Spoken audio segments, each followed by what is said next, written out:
Before we get into this week's episode, I have a very special announcement I'd like to share with you all. As my valued listeners, I wanted you to be the first to know about the inaugural Women and Wealth Catalyst Summit that I'll be hosting in 2025. I hope you'll join me and some other amazing women on March 27th at the Golden Gate Club in San Francisco for a full day of impactful sessions, including fireside conversations, intimate panels, and engaging discussions with values-aligned partners. Do not miss this opportunity to ignite your path to financial success and become part of a supportive network committed to achieving wealth. Reserve your spot today at women.win. That's right, ladies, women.win. And join us for a day that will shape your financial future. If you can't join us in San Francisco, be sure to stay tuned for New York City dates and venues soon to be announced. I can't wait to see you all there. Welcome to Getting Rich Together, the show for successful women who are looking to take their financial futures to the next level. I'm your host, Shama Bunton. When I started my wealth building journey, nobody knocked on my door to give me all the answers. So I want to talk to the experts who've done it and bring the answers to you so we can discover the right opportunities that will help us achieve the financial futures we've always dreamed of together and have fun doing it. So let's dive into this episode and start getting rich together.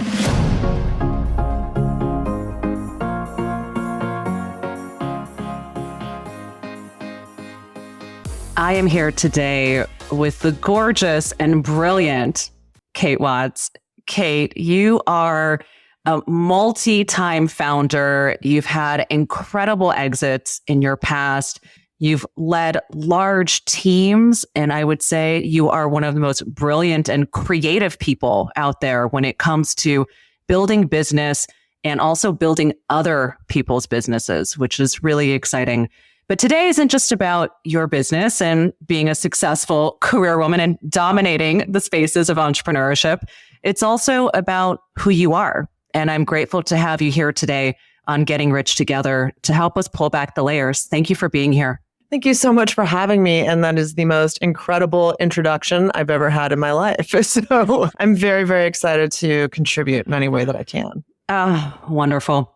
So Kate, let's get started. I love who you are as a woman today. Brilliant, gorgeous, accomplished. But at the age of 5 or 6, did you know that you would be so accomplished that you would be running circles around folks? What was life like for you as a young girl? What did you see around yourself? What were the money messages? Tell me about family and home. That's a really great question. So I think I innately knew at a very young age that I would be entrepreneurial. Both of my parents are entrepreneurs, and so I was raised in that type of household. And I remember at a very young age, I used to pull together all the things in my room and price them and lay them out on my bed and have my mom come in and buy stuff from the store. And I loved it. And I loved merchandising and creating inventory and spreadsheets. And then as I got older, a couple of years, probably still in elementary school, I think my parents, particularly my dad, had an inkling that I was going to be very involved in business and building businesses. And he cut out a cartoon that ended up in my baby book. And the cartoon is a drawing of a little girl. And there's 2 piggy banks in front of her. And she's standing on her tippy toes, putting money in one of the piggy banks. Now, remember, this is back in the, late 70s, early 80s. And the piggy bank, one of them reads, "My wedding." The other one reads, "My company." And the "My wedding" one is very small, and the "My company" one is very big, and she's putting money into the "My company." So I think he had a sense, of course, back in that very different time, but understanding that I was going to be part of hopefully shattering some ceilings and just kind of making my way. So always had it in me naturally, and I was raised with it in my house. In terms of messaging around money, I think that was a little more complicated. And I've been thinking a lot about it in my process of speaking with you and other women, particularly executive women. The discussion of money was actually relatively taboo in my house. We talked a lot about, I grew up in DC, so there's a lot of conversation around politics and religion and current events. and sex, and, just anything that was kind of interesting and provocative, we always spoke about. But when it came to money and how to manage money and make money and grow money, it was very closed off and protected and almost felt like I have to say, kind of like a dirty topic. You didn't ask for money. You didn't borrow money. You just pulled yourself up by your bootstraps and you went off and made it. And that was end of discussion. What's interesting is also just growing up around entrepreneurs, that's a lot of messaging, very indirect, whether that is, hey, we're going to work 80 hours a week, entrepreneurs, or we're going to work 30 hours a week, entrepreneurs. There's some really interesting messaging around, I'm not relying on anyone else in order to create this life. I rely on myself. Yes. And therefore how I spend my money is different. And our values are really early sort of, integrated with that money, because the money is truly sort of self-made. When you were younger and you saw your parents as entrepreneurs, was there any sort of modeling around that stuck with you? Were they the 80 hours a week? Was it, were they clear with you about, or could you see or feel sort of how they chose to spend their money? What was some of the indirect stuff that you were picking up about being a business owner even?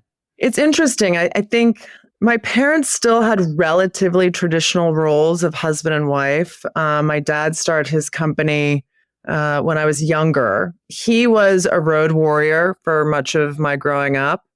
So he traveled quite a bit, at least up until high school. And then high school, he was home a lot more and was able to balance as his company grew and he could delegate.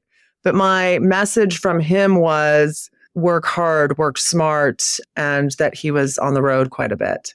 My mom was a very hands-on mom, and she grew up in an era where she had a choice between being, a teacher, a nurse, and a receptionist. And so she ended up going the teaching route, but her natural entrepreneurial way, she really got very much into the social entrepreneurialism. So she became a special education activist and advocate and consultant and started her own business in education in DC.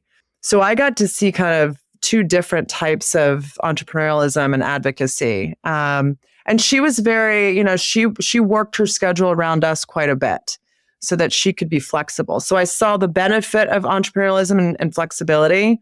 And at the same time, I also saw the 80-hour work weeks and how hard it was to maintain both. So they kind of worked together in that way.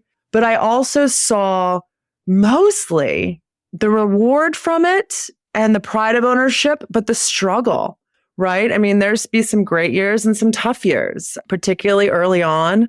I remember my parents having a conversation around whether my mom could make payroll and what were some ways that she could, spread that out, and how I just remember how intense a conversation it was.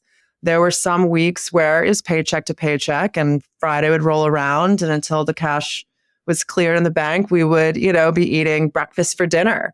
And then it wasn't until around college that, a lot of their hard work came to fruition. I got to see them really enjoy all of their hard work. But up until then, it felt like, as entrepreneurs, they didn't have another choice because it was their passion and life's work. At the same time, it was definitely an expectation, understanding that it was on them, solely on them, and a lot of work to get there and not as much community.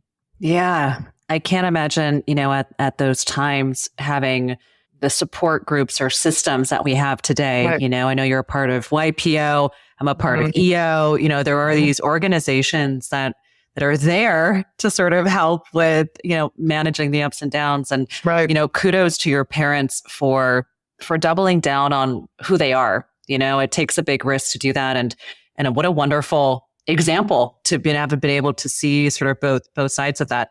When you were in high school, were you continuing to lay things out and take inventory and sell things from your closet? Or had you progressed into taking on any other types of jobs? What were you sort of oriented towards, and how were you thinking about money or your time? What were you investing your time into? Yeah, I think starting right before, it was probably middle school, I without being asked, went out and signed up for my first job, which was delivering papers on the weekends in the neighborhood, our neighborhood paper. And then moving into high school, I really enjoyed, I loved working, but I definitely think particularly with school, I definitely overcommitted myself. I sort of threw myself into just about everything I could, as many classes, as many extracurriculars, leading the student body, directing the play, being on sports.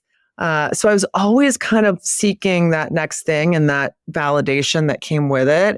And looking back, for me, that over-indexing and overworking myself was a form of praise and validation that I really got hooked on. If we get to the period today, later on in the conversation, we'll see what sort of thoughts I'm having about that potential years of working that hard.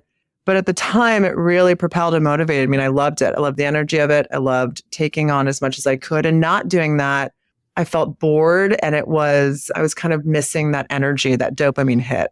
Mm-hmm. So I definitely think I probably overcompensated in many ways and did too much. But it was never necessarily like, starting any entrepreneurial activities, but just finding new ways to lead and build and all the different activities I was doing within school and during the summers. I think that's it's interesting when we start to see hard work and results, work and results. Yes. And it's both wonderful to say, oh, I can do all this hard work and I know I'm going to have these outcomes. But it is taxing. And the problem is when you're good at that, it becomes your MO, and it's how how to get things done. And so to see that so early on was probably a blessing and then a massive curse at the same time, because you knew that if you did massive uplift and a lot of hard work, it would pay off, right? Right. Exactly. Well, and also I did everything I possibly could to avoid any failure. And that is something that I've started to make peace with myself, that I don't think I learned then. And maybe this is the messaging I got at home. Not that failure wasn't an option, because we were definitely allowed to be who we wanted to be, but it wasn't ever even really addressed. Success was addressed and failure wasn't addressed or discussed. I guess the subliminal message that I was raised with is success is sexy. And that's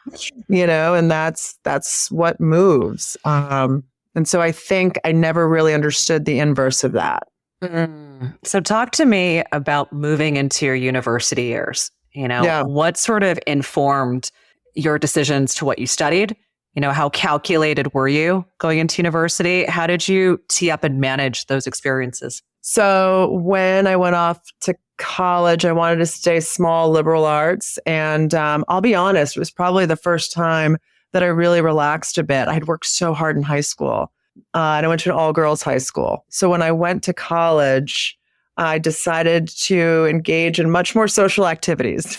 So I was a double major in history and political science. Having grown up in DC, I think I kind of assumed that I'd probably move into law and parlay that some way into business at some point. But spending 4 years in college, I have to say, I really allowed myself to relax a bit more, not take on so much.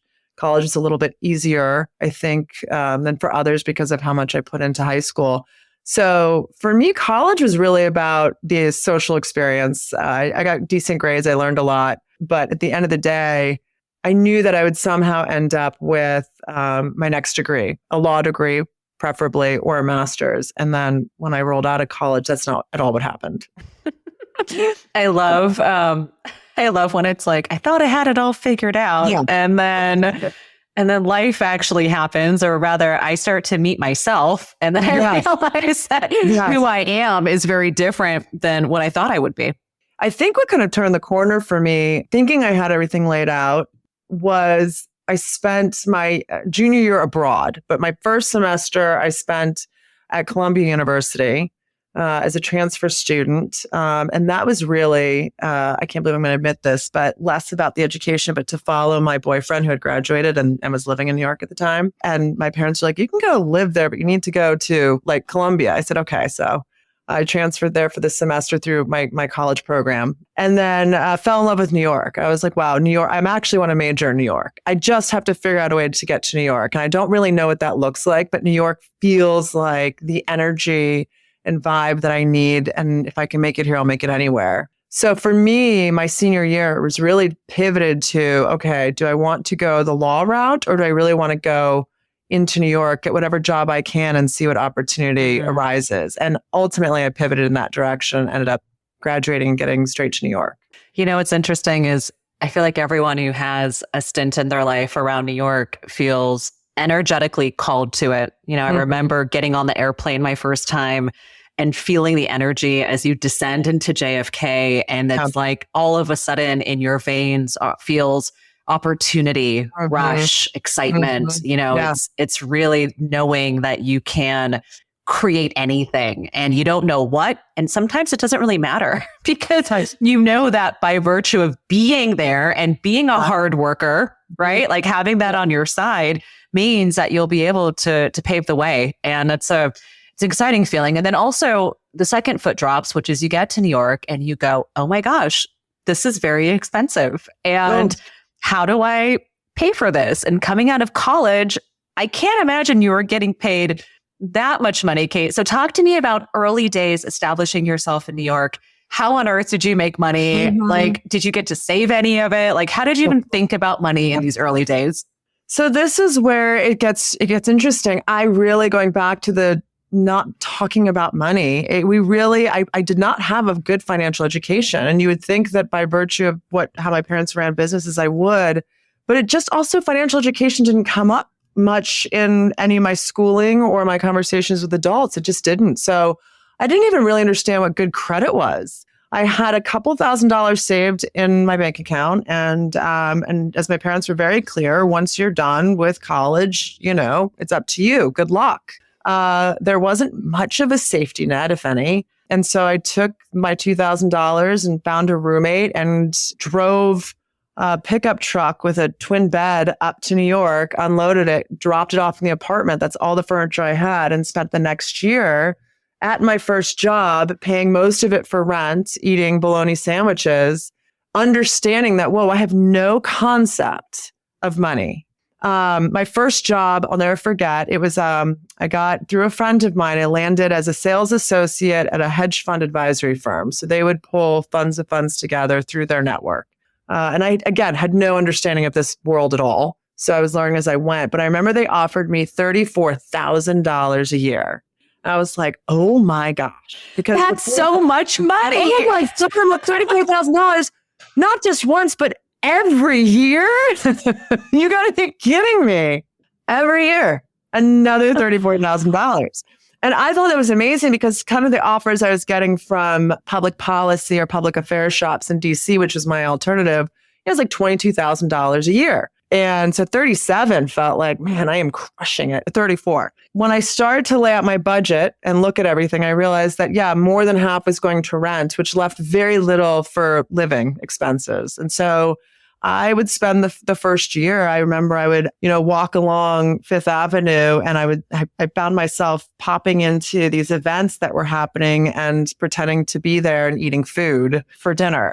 I would just figure out a way to just live the New York lifestyle. Well, you belonged, right? It was like, I'm here. I belong. Yeah, I belonged. And so, so it was rough, but it also felt very, I don't know.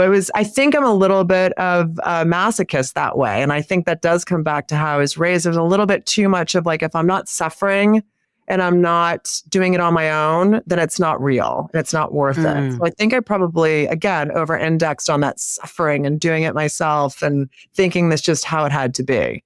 So interesting. And so at what point in your, career journey and then also in your financial journey, did you start to say, wow, okay, this 401k thing, maybe I should do something with that, or, let me start to use my capital in different ways, right? The brokerage account, at what point in your career did that even become possible, right? Because certainly there's a difference between, hey, I'd love to have a lot more money to do a lot more things, and then just the reality of sequencing around salaries and, moving up in terms of your career.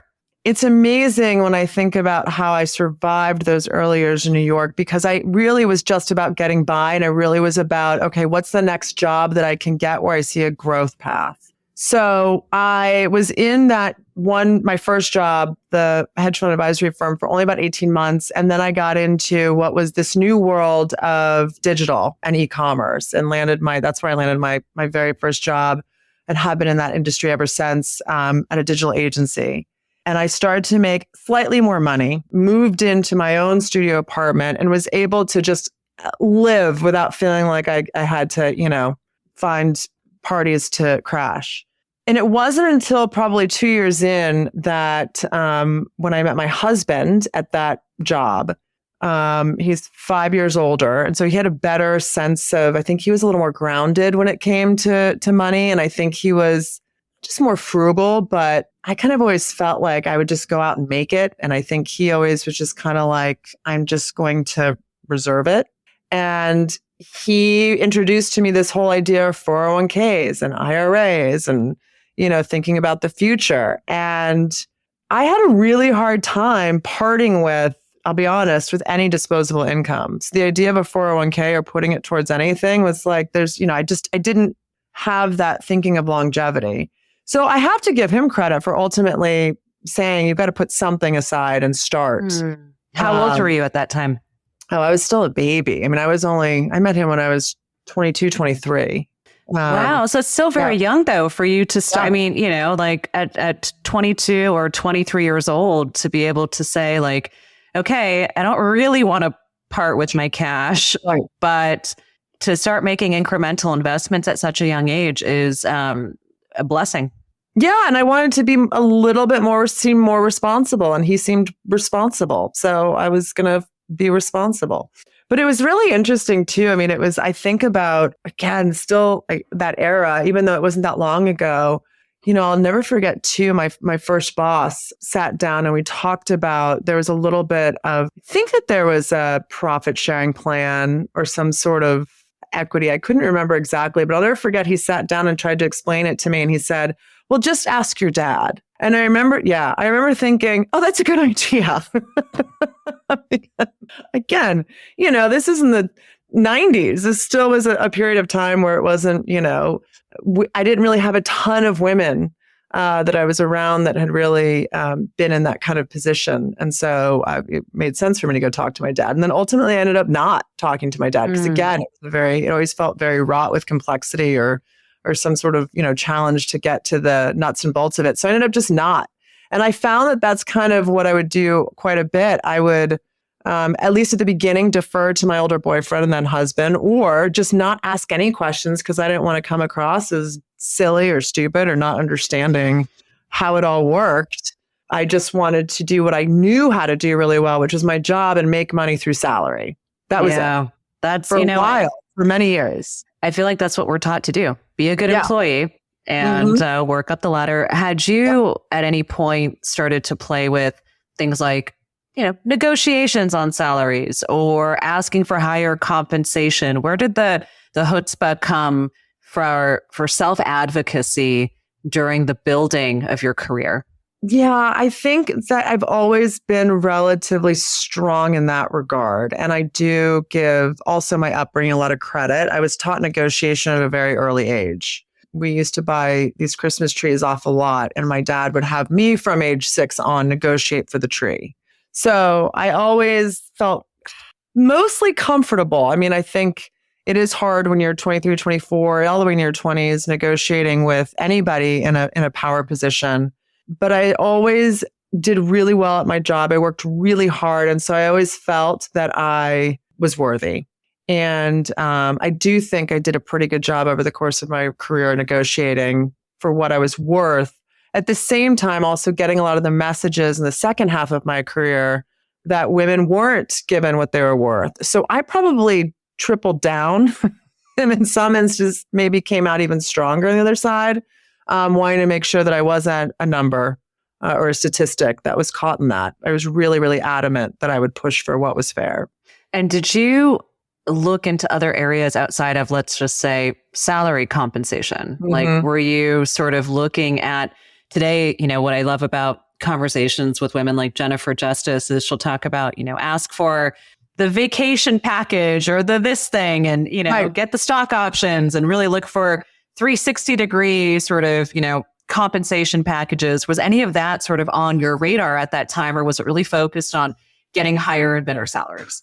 I think it was, so I was always told there's two things that you don't mess with, at least as a leader, as a owner, CEO, people's salary and their time off. And that to me was really important to me as an employee, was I wanted to make sure that if anything, I would negotiate time off. Because feeling like I had the space to travel and explore and reset was really important to me, even when I was young. So I always try to negotiate more than the standard 2 weeks. Then later, it was about salary. And then after that, probably, as I started the second half of my career, it was much more around profit sharing, bonus, equity. And then even later in my career, severance. Is really important. And that's a conversation I've been having a lot over the past couple of years, is folks that don't feel comfortable enough negotiating a healthy severance once they get to a certain level, because it's a really strange conversation to talk about, well, what if you see me as a failure, or I failed, or this business fails? How do I protect myself? And I think that was probably one of the best things I ended up negotiating later in my life is a good severance or exit strategy. Interesting. And so did you negotiate that up front as you joined the company? I did. So I was my last company before I started my own. Yeah, I renegotiated because I was there for a decade. So when I first came in, no, I was 27 years old. I left when I was 37. So when I first came in, no, that wasn't part of that was still when I was negotiating salary and time.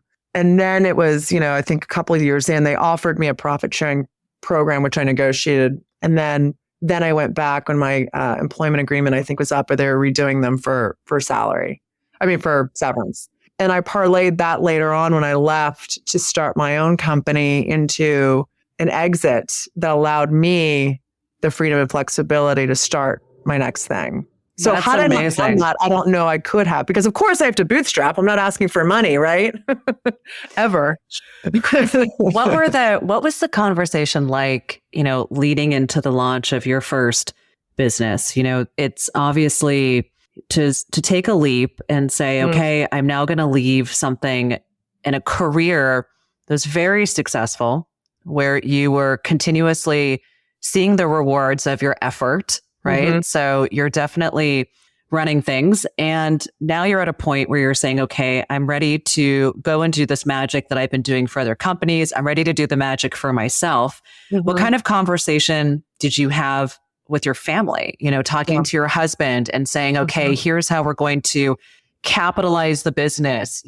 I imagine this is also really similar to when you were younger. Some years are great. Some years are challenging. It really takes the family to sort of have some dialogue or some awareness around that. So how did you guys start to think about the capitalization, the time and resources required for you to start something?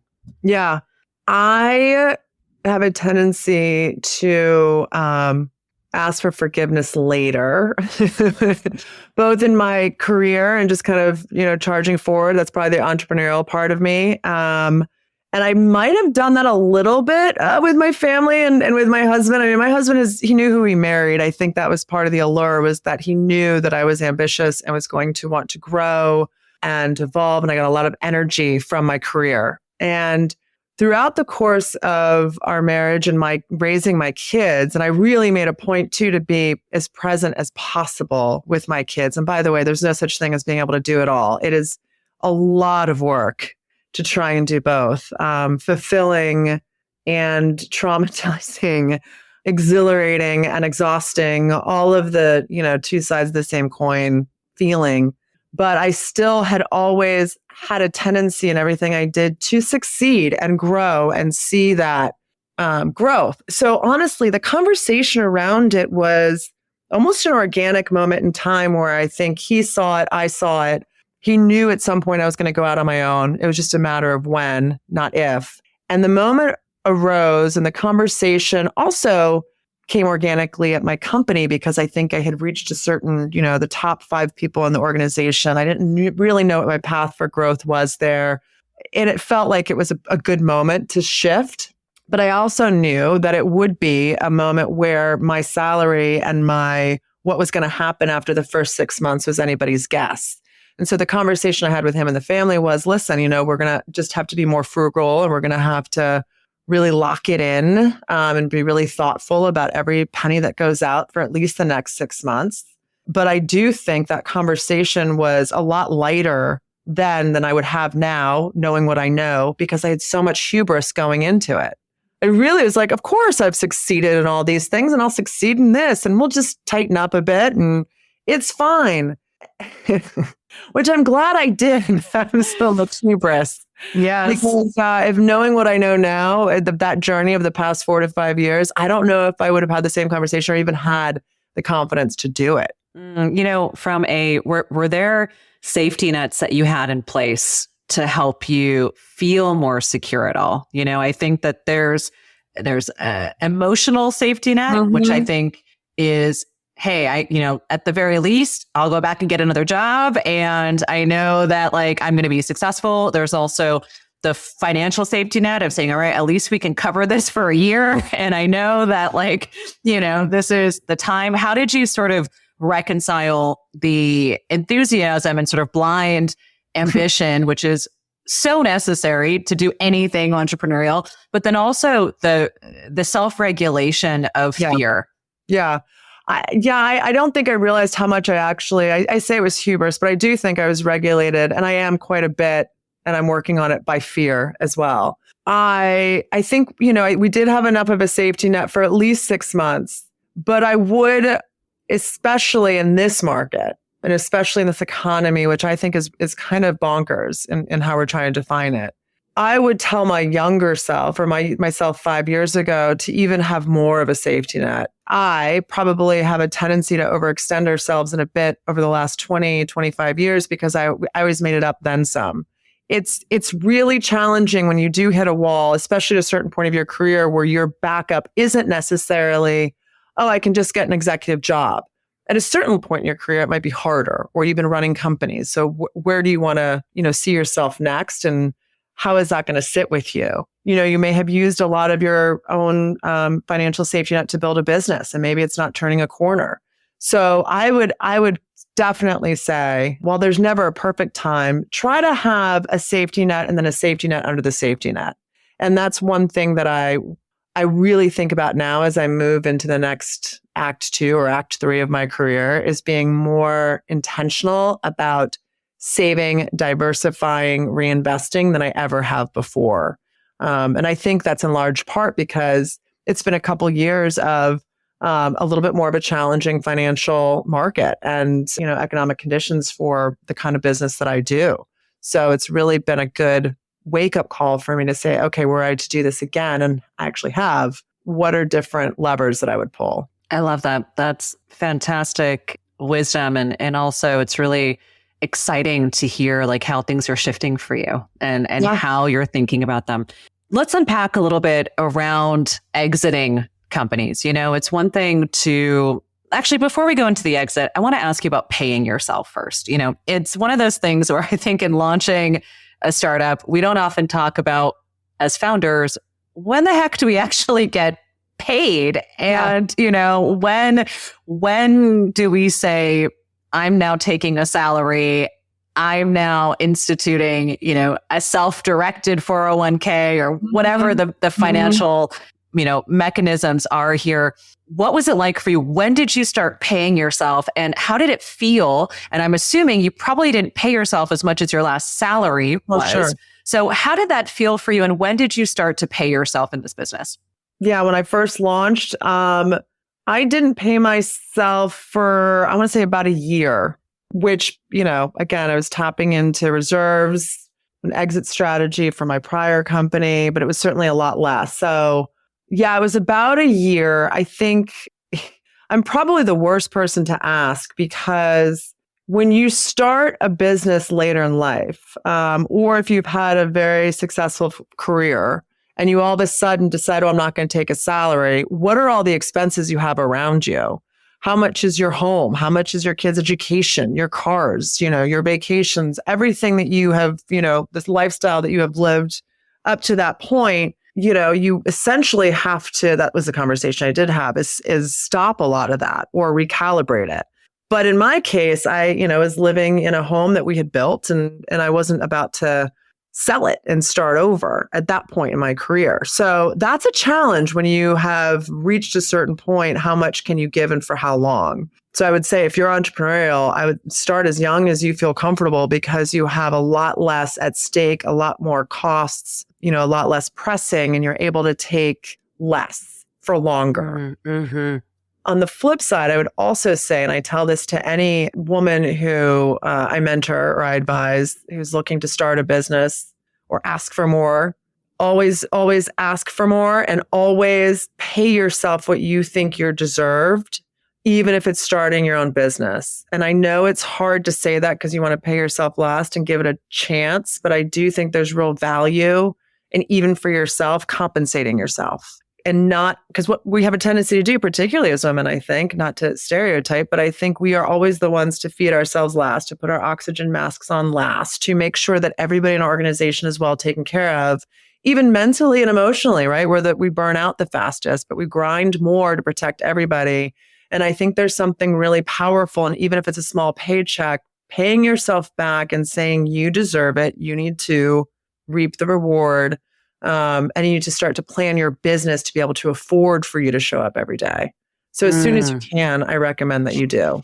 That's wonderful. So now let's talk about fun stuff like exits. I think one of the things that's so fascinating is for many people, just the sheer idea of being able to sell a company is such a dream opportunity. And yet no one anticipates the actual feeling states of what happens when you sell off or give away, this thing that you've created and it is now no longer yours and it now turns into something else. What was the process like for you? How did you decide that you eventually wanted to sell your company and what were the dominoes that fell in order to make that happen? Yeah. So my story is not as traditional because it was much faster than expected. When I sold my agency that I started, Fair Design, I sold it to The Atlantic. One, because it was The Atlantic and I'm a huge fan. When The Atlantic comes calling and there's an opportunity to grow with them, I'm like, I think I'm going to look into this. So it was one of those moments where it was very serendipitous. I was, it was the business wasn't even 2 years old by the time I sold it. So we had grown really fast. We had a great value proposition, an incredible runway. And I felt like being acquired by The Atlantic and then growing it alongside of and among its own creative consultancy, which I also thought a really powerful positioning, was something that would only be exponential for both. And I was still able to drive it as a leader within a whole new world for me. I'd never been in publishing. So I was really interested and compelled to try something new, to feel like I could continue the mission forward. And yes, I ended up with obviously less equity when I sold, but I still sold and was able to continue pushing it forward. So in that sense, I don't feel like I lost. I feel like I gained and I wasn't so invested yet at that point. It wasn't like 10 years of building a business that I felt much of a loss or a mourning. It just felt like a different phase of its growth, essentially. It's exciting. I love how you're able to almost hand it over in a way that feels really light and then also feels really good. It's such a gift to be able to say and do that. I'm sure we both know founders where it's more of a traumatic experience to be able to sell something. Well, I think it depends on, who buys it, what's structured, how much you're integrating into this new role or company, what that exit looks like ultimately. I mean, so much of it is the culture fit, and I was lucky with that. And now I've retained majority ownership again of this business, and so I do have again a massive feeling of pride of ownership. But ultimately, as I've matured in my career and myself, I also am learning to let go of holding on to that idea of that sort of proprietary thing. the business that I run is really made up of all the people within it, and they're phenomenal. I mean, my team is incredibly talented. And more than anything, I want to make sure that they feel like they're doing the best work of their careers and that they are in a home either with me, or if we do an exit at some point, wherever we go, they feel like they have the same opportunity to grow. And it's less about me. I now know that I can start and sell companies. I know that I can start a company on the side or build a portfolio. Like, I've learned that I can do these things and not be so fearful and try and diversify and grow, even at risk. But I have that. It's really just about letting go of that ownership of ego and more about thinking about the team and where they go next truly is what I think is the most motivating for me. I love that. And so with the companies that you're running now, and as you sort of look at obviously there's the potential of an exit, but really planning to build and hold these companies and see them to something really flourishing. As you sort of look at, diversification of your investments, obviously having businesses are a tremendous place to invest your capital because, as you are now witness to, you can have an exit or there's some much bigger payoff here. Sure. But then also looking at the other ways in which you are starting to exercise your capital. So how are you looking at, let's say, personal finances now that you have an established business, established salary, right? You're in sort of the, let's call it the juicy phase of a startup where you've got a great thing going and you know it's going to be there for some time. One of the first things I did when I sold is I set aside some of those earnings and put it into real estate. So that was number one, an income property, which I certainly believe in and has been lucrative, I think, as an investment. And maybe this is just my own predilection, but also starting other businesses for me, I think is kind of what's up next. And because I have, I'll call it, my full-time everything in my existing company in Long Dash, as much as I can either put in sweat equity or any sort of even an angel investing into other businesses that I can have a part and help shaping, I'm very keen to do that. Also because it's great to have that kind of a side hustle and projects and interest in building what's to come without investing your time and all of your money. And then I like to play around with the stock market a little bit. So I definitely, put a lot into that. And I think that again, the hubris where I do a lot of research and investing. And yes, I do have some in crypto. And yes, I am a fan of blockchain, play around with that a little bit. But yeah, I think, I'm also at a point where my kids one's about to go to college. I have another one in private school and is going to go to college. So I'm also trying to make sure over the next few years that I'm measured in just about everything I do. And then once they're out, I can go full on again and potentially diversifying even more and taking more risks with my capital. I really love this. It's such a beautiful narrative around your expansion and contraction around risk over your lifetime, right? It's like the opportunities and sort of looking right now at, having children that are in a high cash need phase Yes. of you, right? And I think what's often overlooked here are really the ebbs and flows of how we think about our resources and how we need to capitalize different phases of our lives. As you were sort of looking and speaking to your husband and having family discussions, was there thought sort of put into, all right, these are going to be high expenditure years where we're going to need to really focus in this capacity, or did it happen much more organically? I didn't really thought about it, but I had kids, I was pregnant at, in my late 20s, 28. So the bulk of my career and building my career has also been raising kids and having cash intensive outputs with them. I'm excited for my next phase when I don't have as much to outlay. So I've always had really that in parallel and always thought about it. To plan for it's interesting because I believe in public schools and we did DC public schools for as long as possible. And that certainly helps, but you never know what your kid's going to need, what kind of extra support. And in our case, we did need some. So you never really know how much it's going to be. So you've got to prepare for that. And I think as much as I did take some risks, I think in the back of my mind, probably in the forefront of my mind, I always knew that only to a certain extent that the kids and our life and where we were to make that stable for them was of primary focus.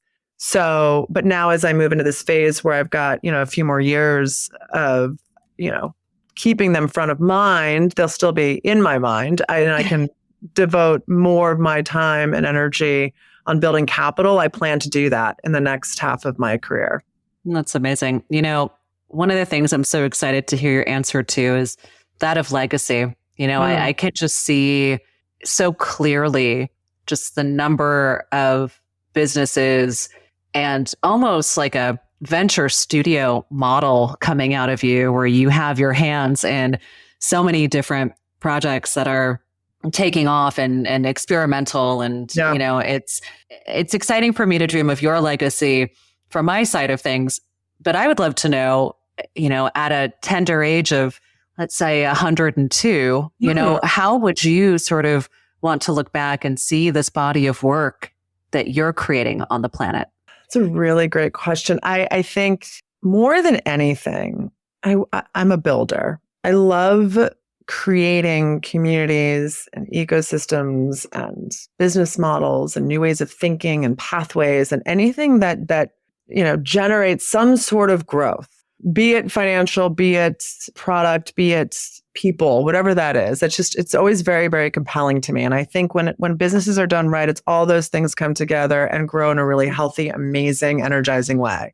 So if I could be part of a system or studio or something that I create that helps to generate more of that, that would be amazing. I think not even second to that, but maybe even above that, I think about going back to my original story around that cartoon of company versus wedding, right? Like we're out of that zone, I hope, but we're still in a zone where one of the ways that we can grow wealth is through board seats, for example. And as women, we know it's still very hard and very competitive to get board seats. So, as I look into that as my next phase, how do we better network and open up these opportunities for women and also allow women to ask for more? As I've talked about, I've lived much of my life not feeling like I could ask for anything or get help.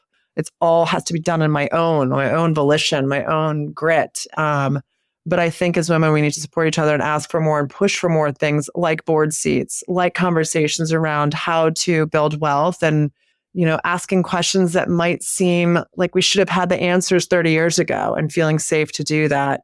And just being a sounding board for anyone who, as a woman who's either asking a question about a 401k all the way to board seats, all the way to building a business and allowing women the safe space to explore without feeling judged or like they're behind somehow. Heck yeah. I'm so about that. That's beautiful, Kate. And, obviously we spent a lot of time talking about ways of investing money in our businesses, in angel investing, in 401ks. I mean, all these different ways of investing our money. Certainly money is also fun to spend. And there are lots of great ways to spend money. Yeah. What are some of your favorite ways to let go of your capital? On a micro scale, I have a little bit of an issue with late night candy ordering from GoPuff. There's that. So that's a bit of an issue that I'm working through.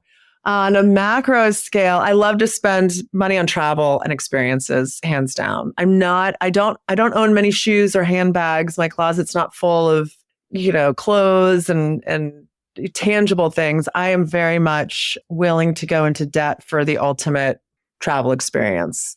And I do truly hope to travel a lot more as the kids get older and bring them on those journeys and experiences. I have a lot of bucket list items that I want to accomplish, but they're all really just memory making. Oh, so beautiful. And then lastly, Kate, as we look to this next phase of your life and what you're building and what you're interested in, how can we, the community, support and evangelize you? What are you calling in? What can we do? Well, As always, the business builder and entrepreneur, if you ever need branding, communication, or marketing services, call me at Long Dash. We are, as I mentioned, a phenomenally talented team of strategists, designers, journalists who would be happy to tell your brand story and build your business alongside you. So yeah, look me up. Wonderful. Thank you, Kate. Thank you for your spirit, your energy, sharing the wisdom that you've learned around money, and really kind of giving us an inside look into what generational entrepreneurialism might look like. Who knows what your kids are going to end up doing, Kate? It could be just more and more entrepreneurs in a long, beautiful legacy. Oh my goodness.